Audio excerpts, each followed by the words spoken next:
Hey, tonight I'm looking at a game called The Hobbit. It's a card game. It's a simple trick-taking game with a very light fantasy theme from the Hobbit novel. I'm going to show you how the game works, and then I'll give you my thoughts on it. So this game is playable with 2 to 5 players. I'm going to demonstrate how it works with 5 players, just so you can get kind of the whole picture of things. The first thing you're going to do is you're going to take 5 character cards that come with the game. You're going to shuffle them up and give one to each player. The characters, as you can see here, are Thorin, Gandalf, Bilbo, Smaug, and Bolg. Obviously, 2 of these characters are evil, while the other 3 are good. And so the 3 players who got dealt the good cards are going to be on one side, and the two players who got dealt the evil characters are going to be on the side of evil. They're 2 teams playing against each other. Each player also gets dealt a hand of 7 cards. In a 5-player game, the players who are playing on the side of evil actually get dealt 9 cards and then discard down to 7. So I've already gone ahead and shuffled the cards and dealt out hand. And the game is played over 2 rounds. And the first round, you start with the player who has Thorin starting off the first trick. So he's going to play this card. This is Bard the Bowman. He's a blue 4. That's really the only thing that's important. It doesn't matter that he's Bard, but he's a blue 4. So he's going to play that. Gandalf is going to play this blue 7 for the ring. And Bilbo is going to play Bjorn, which is a green 3. Smaug is going to play this red 4, just to get rid of it, basically. And then Bolg is going to play this green 2. Now, the first card that got played in the trick sets the color of the trick. So this trick has the color blue.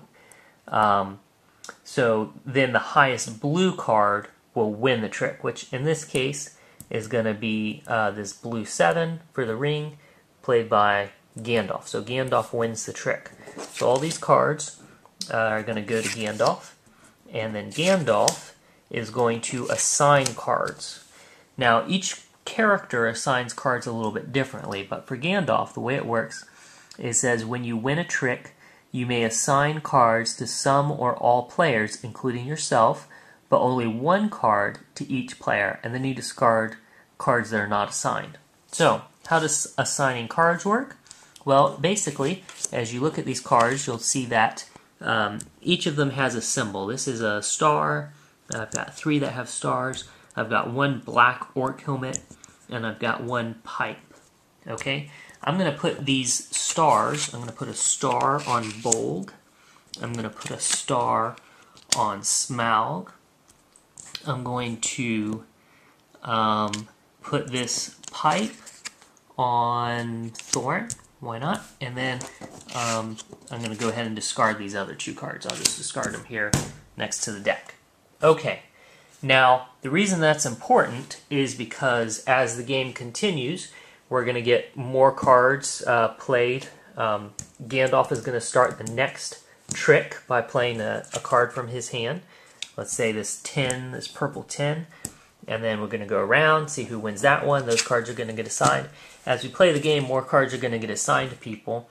The evil players are going to try to assign these cards with the black orc helmet to the good players. So perhaps something like that. And this one doesn't have a symbol. Okay, and here's a star. The bad guys, the good players are going to try and assign these stars to the bad players. We'll throw a pipe over there. And, okay. Now, let's say a bad player is assigning cards. The evil player is assigning cards, and he gets one of these black helmets. He's going to want to put these on the good players, but if he already has 2 or more stars, he might want to assign a black one to him. What that does is it actually takes one of the stars away, and both of those cards get discarded. Okay. Now, at the end of the first round, you're going to check to see if anyone got eliminated. So, you're going to look at the symbols there. There's no stars or helmets. 2 helmets on Gandalf, so Gandalf is eliminated. He's eliminated if he has 2 or more damage on him, and since he's a good player, these black orc helmets do damage to him. So Gandalf is out of the game. Bilbo is good, Smaug is good, but Bolg has 2 stars on him. Stars do damage to evil players, so he is going to be out of the game, leaving us with Thorin, Bilbo, and Smaug. Now, we're starting the next round. We're going to deal cards out to the players again. It's going to be a similar thing where we deal 7 cards to each player, 9 to the evil player, but then he discards down to 7. However, these pipes, for each pipe, you also get dealt an extra card, and then you have to discard a card. So it gives you a little bit more control over what cards you'll have in your hand. And at the end of the second round, if all of the bad guys have been eliminated, then the good guys, and at least there's at least one good guy standing, then you win. It's a little bit more complicated than that, but basically that's how it works. Good guys are trying to eliminate the bad guys are trying to eliminate the good guys. I think the actual technical thing in a 5-player game is that if the good guys have at least as many people standing as the bad guys have standing, then they win. Otherwise, the bad guys win. And that's basically how the game works.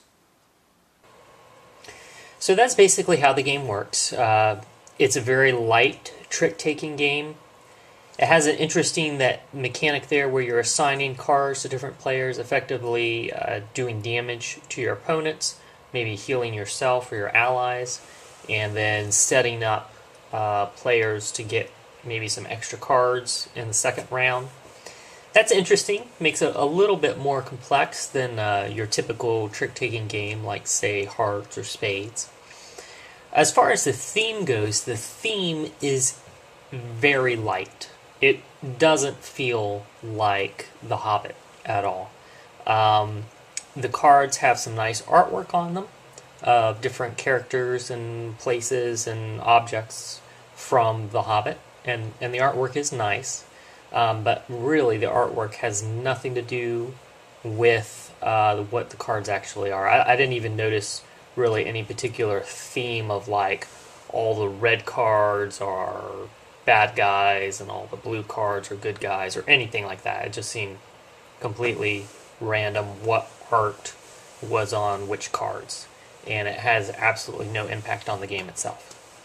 Now, that's not necessarily bad, but don't buy this game thinking that you're going to get like the experience of The Hobbit in the form of a game. If you want that, you should buy the Lord of the Rings card game from the same publisher, Fantasy Flight Games. It's a really cool game that you can really get the experience of adventuring in Middle-earth with a tabletop game. That's my recommendation if that's what you're really looking for. But if you're just looking for like a really light trick-taking game, something, maybe you enjoy playing spades or hearts, but you want something a little bit more complex than that, with a little more nuanced, or maybe something that you can play with a different number of players. Like I said, you can play this game with 2 to 5 players. Spades, for example, I think is limited to 4. So, this gives you a little bit more variety of options in that regard. But overall, it feels like a very passable game, unless you're really looking for that light trick-taking game, to go in your collection. You're not satisfied just to have like a regular deck of cards that you could play spades or hearts with. Then, if you're really looking for that, then this is a perfectly fine game from that perspective.